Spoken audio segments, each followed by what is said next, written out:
हाँ तो पेपर में देखो इधर अगला जिला हमारा कुचामन नीलवाना नीलवाना कुचामन देखो अभी नया बना है 7 अगस्त 23 को अशोक गहलोत द्वारा इसको जलोर से लग किया गया दीना तहसील बनाया गया नागौर से लग किया गया पट्टिका लिखा गया है ना नागौर से लग करके बनाया गया है 6 उपखंड आते हैं 8 तहसील आती है इसके अंडर में ब्लॉक कौन से हैं नीलवाना मौलासर छोटी खाटू लाडनू परबसर कुचामन सिटी और नावा मकराना ये 8 तहसीलों से मिलकर बनाया गया है।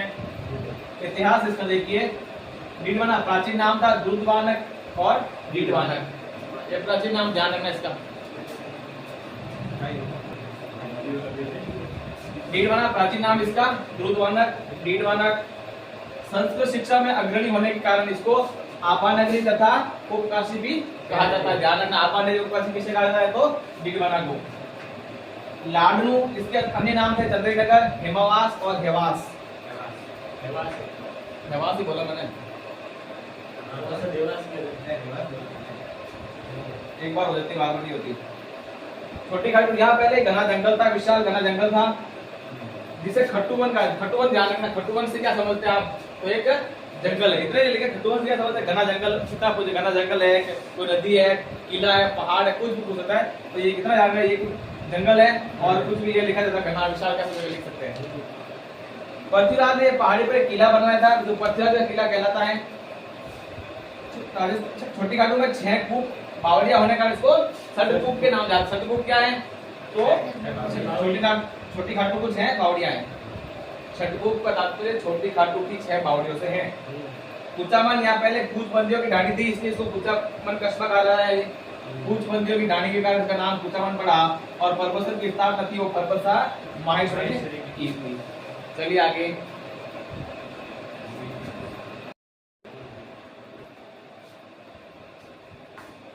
देखो इधर भौगोलिक परिस्थिति पड़ोसी जिले 5 है इसके नागौर चूरू सीकर जयपुर ग्रामीण 5 जिलों की सीमा लगती है इसके पड़ोसी जिले में। यहाँ की वनस्पति में ज्यादा हरियाली है नहीं न खेजड़ी रोहिड़ा और बबूल होते हैं।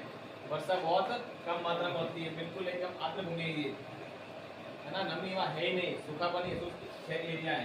खनिज मकराना में होता है संगमरमर बहुत प्रसिद्ध है दूर तक जाता है ना। उद्योग मकराना में संगमरमर उद्योग प्रसिद्ध है। नीलवाना का सोडियम सल्फाइड एक संयंत्र स्थापित किया गया है वो प्रसिद्ध है। मकराना के संगमरमर से बने चकले और खरल बहुत प्रसिद्ध है। फिर झीलें नीलवाना झील आती है इसमें खारे पानी की झील है नमक खाने योग्य भी नहीं इसका ध्यान में नीलवाना झील खाने सांबर झील का नमक तो खाने योग्य भी होता है लेकिन यहाँ का खाने योग्य नमक नहीं होता क्योंकि इसमें सोडियम सल्फेट की मात्रा अधिक होती है। कुचामन झील ये भी एक खारे पानी की झील है कुचामन उपखंड में स्थित है। फिर सांस्कृतिक इसका परिदृश्य श्यामगढ़ गांव का दुर्ग है कुचामन में आता है। मिठड़ी गांव का दुर्ग भी कुचामन में आता है और कुचामनी सिक्के कुचामनी में मारवाड़ के टकसाल में जो ढले हुए सिक्के हैं उनको कुचामनी सिक्के कहा जाता है।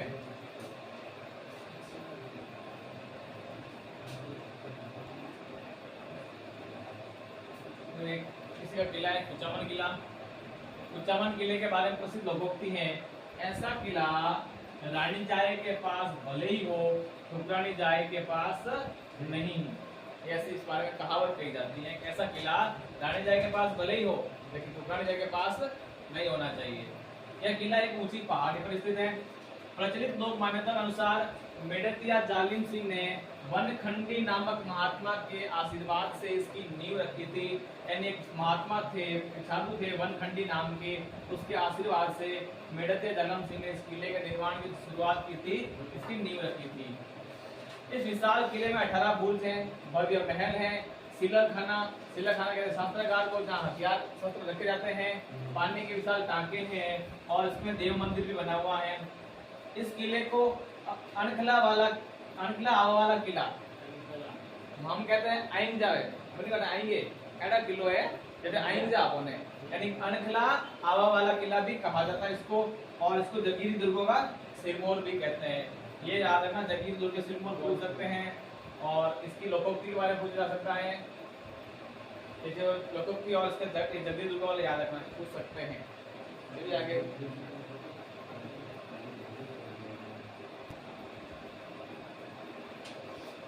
इसके मंदिर और मेले पहला सरकी माता, इसको बड़ाई माता भी कहते हैं, बड़ाई माता मंदिर बीरमना झील के किनारे बड़ाई माता का मंदिर स्थित है, जिसको सरकी माता भी कहा जाता है। मूल रूप से पहले शिवालय था, यहाँ भगवान शिव की पूजा होती थी पहले, लेकिन धीरे धीरे बाद में आए को देवी के मंदिर में परिवर्तित कर दिया गया, बदल दिया गया था। फिर लक्ष्मी नारायण झूला किन्नौर कुचामन जिले की मौलासर तहसील में आता है और श्रावण मास में वहाँ मेला पड़ता है। केवाई माता, इनका मुख्य मंदिर किन्नसरिया गांव परबसर में स्थित है, जिसका निर्माण है चौहान शासक दुर्लभ के शासन सामंत चचदेव ने करवाया था। केवाई माता का मंदिर इंपॉर्टेंट है, ये दोनों इसमें महत्वपूर्ण है। आप जब भी पढ़ोगे इस जिले को, कुचामन इस जिले में लक्ष्मण झूला और केवाई माता का मंदिर और एक आएगा वो कुचामणी ख्याल, ये चीजें बहुत इंपॉर्टेंट है, अभी पढ़ेंगे अगला। तेजरी पशु मेला परबसर आगम, पशु मेला लगभग फिक्स है, ये पर्वत बढ़ता है, आपने पढ़ा भी होगा पहले।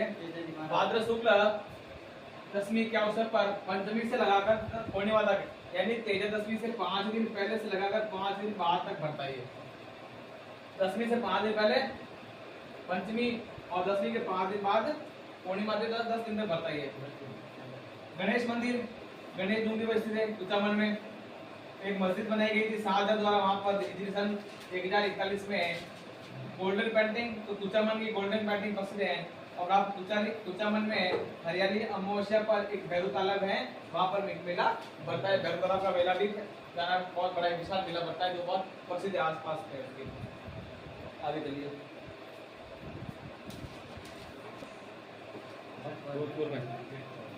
देखो इधर लाडनू जैन धर्म का महत्वपूर्ण केंद्र, एक अहिंसा व करुणा पर आध्यात्मिक केंद्र माना जाने वाला लाडनू 10वीं शताब्दी में, लाडनू की स्थापना 10वीं शताब्दी में की गई। यहाँ जैन धर्म आध्यात्मिक और शुद्धि का प्रतीक जैन विश्व भारती विश्वविद्यालय स्थित है। याद रखना, जैन विश्व भारती विश्वविद्यालय एकमात्र ही है लाडनू में स्थित है, जो कुचामन जिले में आता है। कहा जाता है कि विश्वविख्यात संत आचार्य तुलसी लाडनू के तुलसी बात सुना आपने, उसके भगवान है 13 पंथ है, 13 पंथ की स्थापना इन्होंने की थी। कुचामणी ख्याल, ख्याल हमें पहले भी पढ़ा था, कहाँ की किस परिवार की प्रसिद्ध है? शाह परिवार, जोशी परिवार, झुंझुनू के चिड़ावा के राणा परिवार की ख्याल है, वो प्रसिद्ध है। झुंझुनू लिखा ना, राग जो लिखा है तो मैंने राणा परिवार ख्याल झुंझुनू राग तो क्या हुआ? राणा परिवार गढ़ तो पड़ी, राणा परिवार की ख्याल है झुंझुनू की, और वो तो शाहपुरा बेलवाड़ शाहपुरा के वो जोशी परिवार तो बड़े प्रसिद्ध है। कुचामणी ख्याल के प्रवर्तक विख्यात लोक नाट्यकार लच्छीराम, ध्यान रखना, कुचामणी ख्याल लच्छीराम की है। अपनी खुद की शैली बताते हैं, उसमें अपनी खुद की शैली का समावेश करते हैं। शैली किस टाइप की होती है? इसका रूप गीत नाट्य के रूप में होता है, गा करके बताते हैं। लोकगीतों की प्रधानता, यानी कि जिले के जो लोकगीत माने जाते हैं उनको गाता है वो। लय के अनुसार नृत्य में ताल होती है, जैसे लय होती है, स्लो गाना स्लो, डांस स्लो होगा, स्पीड है तो गाना स्पीड है तो डांस स्पीड होगा, ताल के साथ होती है। खुले मंच पर प्रस्तुत रहता है। पुरुष पात्र ही स्त्री चरित्र का अभिनय करते हैं। स्त्री चरित्र में स्त्री पात्र करना है, स्त्री पात्र का करते हैं ना। स्त्री चरित्र का जो भी स्त्री चरित्र होता है, औरतों के जो रोल होते हैं ना, वो पुरुष ही निभाते हैं। एक टाइम से कपिल शर्मा शो हो जाता ना। इस ख्याल में संगत के लिए ढोलक वादक, शहनाई वादक, ढोलक, सारंगी वादक सब अलग अलग होते हैं, पूरी टीम लेके चलता है वो। इसमें नर्तक ही गाना गाते हैं। मैं जी देखिए, हर जगह कोई अलग अलग होता है, इसमें गाना गाने वाले खुद ही होते हैं, नाचने वाले गाना गाने वाले एक ही होता है। इस ख्याल में चांद नीलगिरी, राव रिडमल और मीना मंगल प्रमुख लोग रहे हैं इसके। चलिए आगे इसके अब लड़ाई कर लेते हैं इसकी। अगला टॉपिक युद्ध।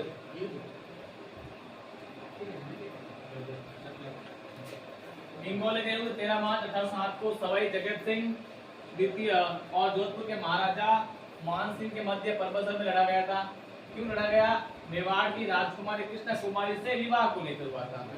हो क्या माइंड, हो क्या मारी, सॉरी बात लीजिए भाई, हाँ है ना, जो जीता वही सिकंदर। बस तो क्या हुआ, मान सिंह पराजित हो गया। और किसकी होगी लड़की? नगरी किसकी हो गई? जगत सिंह द्वितीय की। यही ठीक होना चाहिए ना, स्वयंवर जो जीता वही सिकंदर होना चाहिए। आजकल क्या लड़ाई करनी, आजकल एक ही स्वयंवर होता है, नौकरी लगो है ना, गवर्नमेंट नॉट एवरीवर, बैंगन को भी सही पनीर मिल जाता है ना। चलिए आगे। ताबड़ा गांव नीलवाना में हुआ था 13 मार्च 1947 को। ताबड़ा गांव की किसान सभा और लोक परिषद की ओर से एक किसान सम्मेलन बनाया गया था। उस सम्मेलन में द्वारा लोक परिषद द्वारा ताबड़ा गांव आए सम्मेलन में ठिकानों द्वारा गोलीबारी की गई थी, जिसमें 12 लोग मारे गए। ताबड़ा गांव में क्या था, किसानों की सभा थी, उसमें गोलीबारी हुई और 12 लोग मारे गए। प्रशासनिक परिदृश्य डीपरना के पहले कलेक्टर बनाए गए सीताराम जाट को, पहले एसपी अरविंद नायक को, और फिर 5 विधानसभा है, उपखंड 6 हैं, तहसीलें 8 हैं, विधानसभा 5 है, डीडवाना, नावा, मकराना, परबतसर और लाडनू, ये 5 विधानसभा सीटें यहाँ की। ध्यान रखना, सीटें 5 ही है, उपखंड 6, तहसीलें 8। चलिए नेक्स्ट। प्रमुख व्यक्तित्व तो हरिदास देखिए, जन्म इनका 1455 में एक बीडवाड़ा तहसील के कापलोद गांव हुआ था। इसका मुख्य याद रखना है, जैन संप्रदाय के संस्थापक, इंपोर्टेंट चीज। हरि सिंह साकला इनका मूल नाम था। 1513 ईस्वी में ज्ञान प्राप्ति के बाद अपना नाम हरिदास रखा। जन्म कब हुआ? 55 में। नाम जन्म कब किया? 13 में, यानी कितब 45 और 13 58 साल बाद में। जीवन में सुख सुविधा वो कर लियो। अब मैं लास्ट में 60 साल उम्र में, वैसे 50 साल बाद में स्टार्ट है। उसके बाद उसने कहा अब महाराज बन जाते हैं। जब जवानी में से खूब लूट मार की, लोगों को लूटना इसका काम था, लोगों को लूटना, लूट करके बस खाना पीना मजा करना। हरि सिंह नाम से, हरि सिंह, आपको हरि सिंह कहते इसको। फिर बाद में संत से मिले, ज्ञान प्राप्ति हुई और फिर उन्होंने अपना नाम बदल दिया और 1513 ईस्वी में यहाँ पर हरिदास बन गए। निर्गुण भक्ति पर जोर दिया। अब देखो इनकी जवानी कैसे बीती, लोग जाते हैं उनको लूटना, महिलाएं गहना पहन के जाती है, उनको लूट के बस खाना पीना मजा करना। उसके बावजूद भी उसने भक्ति में आए ना, तब आज में संत पढ़ना पड़ रहा है उसको। अपने आप को उस एज में भी उस स्टेप में खुद को इतना बदल दिया, अपने आप की इतनी इमेज बना ली कि वो एक संत इतने प्रसिद्ध हो गए वो। और कितनी किताबें लिखी, अपने विचार मंत्र राज परिवार, हरिपुरुष की वाणी, उनकी जब विचार आने लगे हमारे पास उनके। निर्गुण भक्ति पर जोर दिया। निरंजनी संप्रदाय के परमात्मा को अलग निरंजन और हरि निरंजन कहा जाता है। निरंजन संप्रदाय के लोग जब भी जहाँ जाते हैं उन्हें एक ही नाम रहते हैं, अलग निरंजन या हरि निरंजन। हम राम नाम करते हैं, हरिओम करते हैं, वो ऐसे ही 2 शब्द बोलते हैं। संत हरिदास के आध्यात्मिक विचार मंत्र राज प्रकाश और हरिपुरुष की वाणी में मिलते हैं। 2 किताबें हैं, इनमें हमें इनके विचार देखने को मिलते हैं 2 ग्रंथों में। फिर डीडवाना में 1543 ईस्वी में उनकी देहांत हो गई थी, यानी कि 88 ईयर्स ओल्ड डेथ हो जाती है। तो भी 30 साल में भक्ति की थी, 13 से 23 तक 30 साल भक्ति में और निकाले। आचार्य तुलसी अभी पढ़ा था लाडनू में आते हो, अभी हमने थोड़ी देर लाडनू में कहा था। जन्म इनका 20 अक्टूबर 1914 को लाडनू में हुआ था।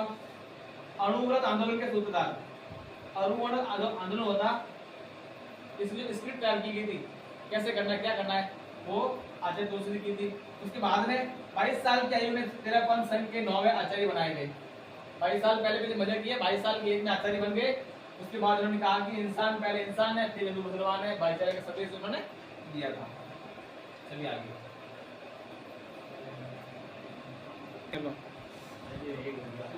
संत राणा भाई इधर देख लिया। संत राणा भाई जन्म हुआ था 4 वैशाख शुक्ल तृतीया को हरनावा गांव में जाट परिवार हुआ था। राजस्थान की दूसरी लीला। संत राणा भाई ध्यान रखना। गुरु का नाम चतुरदास जी। समाधि ली थी बहुत चतुरदास है ना, संत चतुर होते ही वैसे तो। 1570 फाल्गुन शुक्ल त्रयोदशी को धनराम।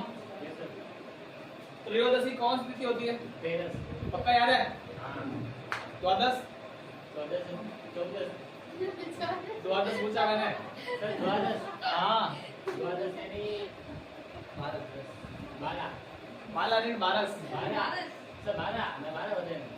12 बोलना है।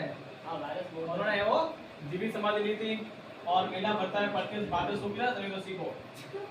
बाल मुकुंद बिस्सा पीटवाड़ा के तिलवा गांव के थे, 1908 जन्म हुआ। गांधी जी से प्रेरित होकर खादी पहनने का संकल्प ले लिया। तो गांधी जी खादी के बारे में आंदोलन करते थे ना, उस आंदोलन में उन्होंने जिंदगी भर खादी कपड़े पहनने का संकल्प लिया था। फिर क्या करते हैं, 1934 ईस्वी में जोधपुर में खादी भंडार की स्थापना की थी। जोधपुर में की थी खादी की स्थापना 1934 में। बिस्सा को राजस्थान का जतिन दास कहा जाता है, याद रखिए, जतिन दास। कर्नल बिशन सिंह राठौड़ जन्म 10 नवंबर 38 को नावा तहसील के भगवानपुर गांव में नाथुला टाइगर के नाम से प्रसिद्ध है। नाथुला जब भारत चीन का युद्ध होता ना, उस वक्त सब सेना हार की कगार पर होती है, तब ये अकेला लड़ता है। नाथुला जगर का नाम होता है। नाथुला जगर में जीत, उसने अपनी सेना को बचाया था, जीत कर आए थे। उस दिन का युद्ध उन्होंने जीत की कगार रखा था, फिक्स हार नहीं की, मतलब वो जीत हार के अंदर भी छोड़ के आ गए थे। नाथुला में अकेले लड़े थे अपनी सेना की टुकड़ी के साथ में, इसलिए उनको नाथुला का टाइगर कहा जाता है। और फिल्म निर्देशक जे पी दत्ता ने इन पर एक 2010 में एक फिल्म बनाई थी जिसका नाम था पलटन। मूवी भी इनकी लाइफ स्टोरी पर संबंधित है। ठीक है, अगला जिला पढ़ेंगे अगली क्लास।